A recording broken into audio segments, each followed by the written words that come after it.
Hi, I'm Josh Krupp. You're watching Action News Now. U.S. Senator Bernie Moreno of Ohio just introduced a bill that he hopes will help the U.S. and Toledo auto industry.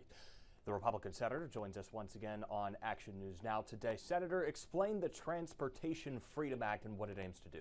It aims to have one federal standard that is set for 10 years, that's aspirational, but also technologically possible, so that you don't have car companies trying to figure out what kind of cars to make, which drives up the price of the car, or having to make two different models, one for one set of states and one for another one. Look, at the end of the day, the best example is New York State, where last year they had about 7% of their cars were EVs. By regulation in New York, they require 35% to be EVs. So the Jeep factory, for example, that ships tens of thousands of cars into New York would be severely crippled because Stellantis would have no choice but to just sell a lot less Jeeps in New York State, California, and other places. We got to give the car companies certainty, because at the end of the day, the most important thing we can do as the federal government is make certain that car companies make the cars consumers want to buy, can afford to buy, and that's what this bill aims to make happen. How would the tax deductions in the bill work for auto workers?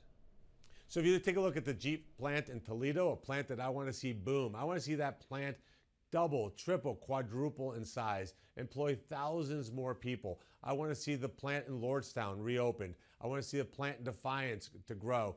I want plants all over Ohio that have been traditionally auto places to reopen and thrive.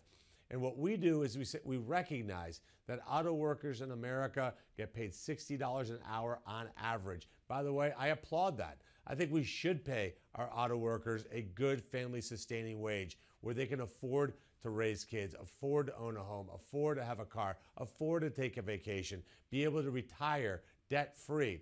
But in Mexico, they pay auto workers $6 an hour. So we're going to have tariffs in place to prevent that kind of discrepancy, but we also want to provide a carrot, which is to say, if you look at the wages of American auto workers, the car companies can deduct that times two.